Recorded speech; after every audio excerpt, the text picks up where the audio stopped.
사랑하는 성도 여러분, 주님의 은혜 안에서 평안하셨습니까? 요즘처럼 어려운 세상 속에서 오늘도 묵묵히 믿음의 자리를 지켜내신 성도 여러분을 진심으로 격려하고 축복합니다.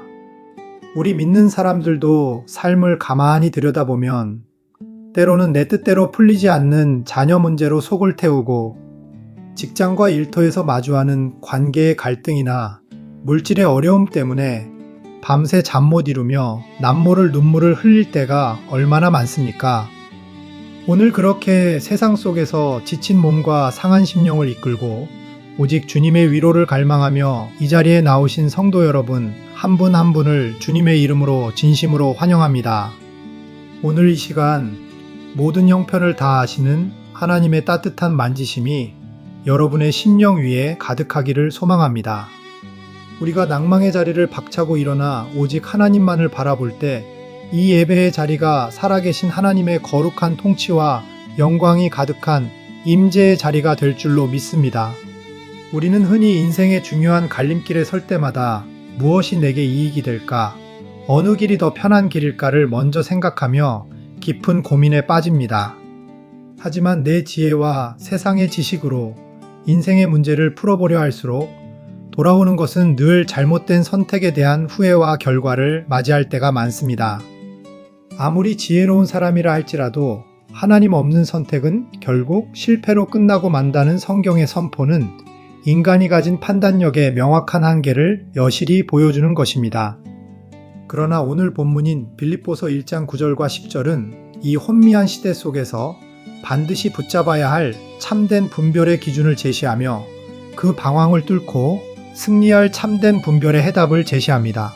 세상의 유혹과 거짓이 가득한 시대 속에서 승리하려면 이제는 시선을 들어 무엇이 하나님 보시기에 선한 것인지 하나님의 말씀 속에서 지혜를 구해야 합니다. 오늘 선포되는 이 생명의 말씀이 내 경험과 세상의 기준을 하나님보다 앞세우던 영적 교만을 철저히 깨뜨리기를 원합니다. 이제는 매 순간 살아계신 하나님의 말씀에 온전히 소망을 두므로 가장 좋은 것을 분별하여 하나님을 기쁘시게 하는 성도님들이 되시기를 간절히 소망합니다. 오늘 본문인 빌립보서 1장 9절과 10절은 로마 감옥에 있는 사도 바울이 사랑하는 빌립보 교회 성도들을 생각하며 눈물 어린 마음으로 써내려간 기도의 말씀입니다. 바울은 성도들이 세상의 풍조에 휩쓸리지 않고 어떻게 영적으로 분별력 있게 승리하는 삶을 살 수 있는지 그 중요한 비결을 알려주고 있습니다. 그럼 생명의 말씀 속으로 함께 들어가 보겠습니다. 내가 기도하노라 너희 사랑을 지식과 모든 총명으로 점점 더 풍성하게 하사 너희로 지극히 선한 것을 분별하며 또 진실하여 허물 없이 그리스도의 날까지 이루고, 본문에서 분별한다는 것은 헬라어로 도키마조라고 하는데 이는 금부치가 진짜인지 가짜인지 불에 태워 시험해보고 검증한다는 뜻입니다. 수많은 가짜와 유혹이 판치는 세상에서 진짜 하나님의 뜻을 구별해내는 능력을 의미합니다. 이 시간 본문의 말씀을 가지고 하나님께서 우리에게 주시는 세 가지 영적 교훈을 차례로 살펴보겠습니다. 첫 번째는 인간의 감정에 치우친 맹목적인 사랑을 버리고 하나님의 말씀이라는 명확한 기준 위에 서야 올바른 분별을 할 수가 있습니다. 본문 9절에서 바울은 성도들의 사랑이 단순히 뜨거운 감정에만 머물지 않고 지식과 모든 총명으로 점점 더 풍성하게 되기를 기도하고 있습니다. 여기서 말하는 지식은 세상 학문이 아니라 하나님의 말씀과 뜻을 아는 지식입니다. 기준이 없는 사랑, 말씀이 없는 열심은 자칫 인간의 욕망과 섞여 교만에 빠지기 쉽고 도리어 하나님의 일을 가로막는 걸림돌이 될 수 있습니다. 성경 속 예수님의 수제자였던 베드로를 기억하십니까? 그는 주님을 향한 사랑과 열정이 그 누구보다 뜨거웠던 사람입니다. 예수님께서 장차 예루살렘에 올라가 고난을 받고 죽임을 당하셔야 할 것을 말씀하셨을 때 베드로는 주님을 너무나 사랑하는 마음에 예수님을 붙잡고 주여 그리마옵소서 이 일이 결코 죽게 미치지 아니하리이다 하며 강하게 만류했습니다. 주님을 위한다는 인간적인 정과 맹목적인 사랑으로 행한 일이었습니다. 그러나 예수님께서는 그 베드로를 향해 무엇이라 말씀하셨습니까? 마태복음 16장 23절은 이렇게 기록합니다. 예수께서 돌이키시며 베드로에게 이르시되 사탄아 내 뒤로 물러가라. 너는 나를 넘어지게 하는 자로다. 네가 하나님의 일을 생각하지 아니하고 도리어 사람의 일을 생각하는도다 하시고, 베드로는 주님을 사랑했지만 하나님의 말씀이라는 기준이 없었기에 사탄의 도구로 쓰이는 비참한 실수를 저질렀습니다. 내 기준, 내 감정, 사람의 정에 이끌려 내린 선택은 하나님의 뜻을 대적하게 만듭니다. 내 열심과 내 감정이 정답이라고 믿었던 완고함을 내려놓으십시오. 베드로가 사람의 일에 붙잡혀 주님의 길을 가로막았던 것처럼 하나님의 말씀이라는 명확한 기준이 없으면 우리도 언제든 넘어질 수밖에 없습니다. 내 인간적인 경험을 내려놓고 오직 기록된 하나님의 말씀만을 우리 삶의 절대적인 기준으로 삼아야 합니다.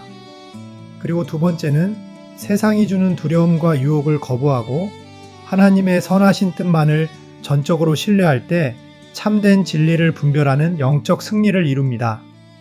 본문 10절은 너희로 지극히 선한 것을 분별하며 라고 선포합니다.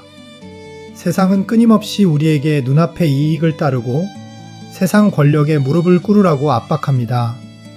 그러나 하나님의 자녀가 구해야 할 것은 세상이 안전하다고 말하는 길이 아니라 어떤 상황에서도 타협하지 않는 참된 진리와 주님 뜻에 순종하는 삶입니다. 이스라엘 백성들이 애굽에서 무자비한 종살이를 하던 절망의 시기에 아들을 낳았던 모세의 부모를 보십시오. 당시 애굽의 절대 권력자였던 바로 왕은 히브리 여인이 아들을 낳으면 모두 나일강에 던져 죽이라는 명령을 내렸습니다. 왕의 명령을 어기면 온 가족이 몰살당할 수 있는 최악의 공포와 위기였습니다. 그러나 모세의 부모는 세상의 서슬퍼런 위협 속에서도 무엇이 하나님 보시기에 선한 것인지 믿음으로 정확하게 분별했습니다. 히브리서 11장 23절은 그들의 결단을 이렇게 증언합니다. 믿음으로 모세가 낳았을 때에 그 부모가 아름다운 아이임을 보고 석 달 동안 숨겨 왕의 명령을 무서워하지 아니하였으며 그들은 당장 눈앞의 생존을 위해 세상 권력과 타협하지 않았습니다. 비록 자신들의 목숨이 위태로워지는 한이 있을지라도 하나님이 보내신 생명을 지키는 것이 지극히 선한 길임을 확신했기 때문입니다. 세상이 주는 공포를 과감히 거부하고 오직 하나님의 선하심의 뜻을 정했을 때 하나님께서는 그 아이를 이스라엘 전체를 구원하는 지도자로 삼으시는 민족적인 대역전의 은혜를 베풀어 주셨습니다. 성도 여러분, 세상의 물질과 타협하고 환경의 위협에 흔들리는 순간마다 시선을 돌려 하나님을 바라보는 것은 내 삶의 주권이 세상의 환경에 있는 것이 아니라 오직 만왕의 왕이신 하나님께 있음을 선포하는 가장 위대한 믿음의 고백입니다. 세상의 두려운 소문과 달콤한 유혹을 과감히 차단하고 오직 변함없는 주님의 약속 위에 믿음의 닻을 깊이 내리시길 바랍니다. 마지막 세 번째는 주님 앞에 서게 될 그날을 바라보며 삶에 감추어진 죄악을 청산하고 허물없는 거룩한 삶을 살아갈 때 참된 승리의 신앙이 완성됩니다. 본문 10절 하반절은 분별의 궁극적인 목적을 이렇게 밝힙니다. 또 진실하여 허물 없이 그리스도의 날까지 이루고, 참된 분별력은 머릿속의 지식으로 끝나는 것이 아닙니다. 반드시 내 삶의 거룩한 행실로 증명되어야 합니다. 주님께서 다시 오실 그 마지막 날에 하나님 앞에 부끄러움 없이 서기 위해 날마다 내 삶을 말씀의 거울 앞에 비추어 보고 교정하는 고통스러운 결단이 있어야 합니다. 이스라엘의 왕이었던 다윗을 보십시오. 그가 이스라엘의 왕으로 승승장구하며 모든 것이 평안할 때 부하들은 전쟁터에 나가 목숨 걸고 싸우고 있었지만 다윗은 왕궁 지붕 위를 거닐며 영적으로 깊은 잠에 빠져 있었습니다. 결국 그는 밧세바를 범하고 그 죄를 감추기 위해 충성스러운 신하 우리아를 죽음으로 내모는 끔찍한 죄악을 저질렀습니다. 인간의 눈으로 볼 때는 완벽하게 감추어진 죄였고 왕의 권력으로 무마된 것처럼 보였습니다. 그러나 하나님께서 나단 선지자를 보내어 그의 숨은 죄를 책망하셨을 때 다윗은 어떻게 했습니까?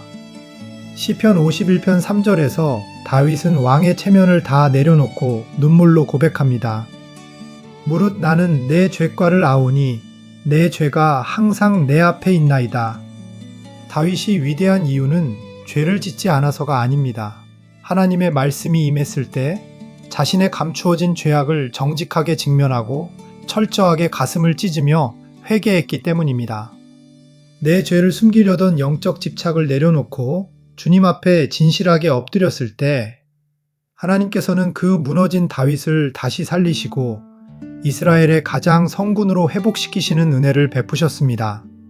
사랑하는 성도 여러분, 다윗이 말씀 앞에 자신의 감추어진 허물을 숨기지 않고 정직하게 드러냈던 것처럼 오늘 우리에게 필요한 참된 분별력은 내 안에 숨은 죄악과 거짓을 주님 앞에 숨김없이 드러내는 영적 진실함입니다. 오늘 사도 바울이 본문 10절을 통해 우리에게 강력하게 선포하는 것은 바로 이것입니다. 하나님 앞에서는 그 어떤 가식도 통하지 않습니다. 참된 영적 승리는 내 생각과 삶의 모든 것을 하나님의 말씀으로 날마다 분별하여 씻어내고 주님 보시기에 진실하고 정직한 삶을 살아가는 데 있습니다. 사랑하는 성도 여러분, 붙잡아 주시는 하나님의 사랑을 신뢰함으로 이제 우리의 발걸음을 돌이키기를 원합니다. 그동안 세상의 염려 속에 감추어 두었던 마음이 있었다면 세상과 주님 사이에서 방황하던 연약한 영적인 발걸음을 이제는 십자가의 그 크신 사랑 앞에 온전히 내려놓으십시오. 그리고 낙심치 말고 주님 앞에 담대히 나아가 이렇게 고백하십시오. 주님, 사람들의 시선에 갇혀 겉모양만 꾸미던 부끄러운 삶을 이 시간 십자가의 보혈로 씻어냅니다. 이제는 주님 앞에 서게 될 그날을 거룩한 소망으로 바라보며 주님 보시기에 진실하고 허물 없는 주님의 정결한 자녀로 살아가겠습니다. 세상의 그 어떤 방법보다 주님의 정직한 길을 걷는 것이 내 삶에 가장 비교할 수 없는 복임을 고백합니다. 이렇게 믿음으로 결단하며 나아가는 복된 성도님들이 되시기를 간절히 축복합니다. 마지막으로 함께 기도하고 마치겠습니다. 우리에게 거저 주신 하늘의 신령한 은혜를 깨닫게 하시고 주님 앞에 진실하고 허물 없이 설 수 있도록 새 힘을 부어주시는 하나님 아버지, 내 생각과 인간적인 감정을 붙잡고 내 눈에 좋은 대로 선택하며 살다가 영적으로 눈이 어두워져 방황했던 저희의 교만과 무지를 이 시간 철저히 회개하오니 용서하여 주시옵소서. 오늘 주신 말씀을 붙잡고 결단합니다. 세상의 유혹과 사람의 정이 만들어내는 모든 영적 소음을 주님 앞에 내려놓습니다. 오직 천지를 지으신 여호와 하나님의 말씀만이 내 인생의 유일한 분별의 기준이 되게 하여 주시옵소서. 하나님 아버지, 사람의 생각과 세상의 기준에 얽매여 살아계신 주님의 뜻을 가로막는 무지함을 범치 않게 하여 주옵소서. 세상이 주는 유혹과 눈앞의 이익 앞에서도 믿음의 뜻을 정하게 하시고 오직 하나님의 선하심과 변함없는 진리만을 바라보게 하옵소서. 말씀의 거울 앞에 내 안의 은밀한 죄악과 허물이 드러날 때 완고함을 버리고 정직하게 엎드려 회개하는 정직함을 우리에게 부어주옵소서.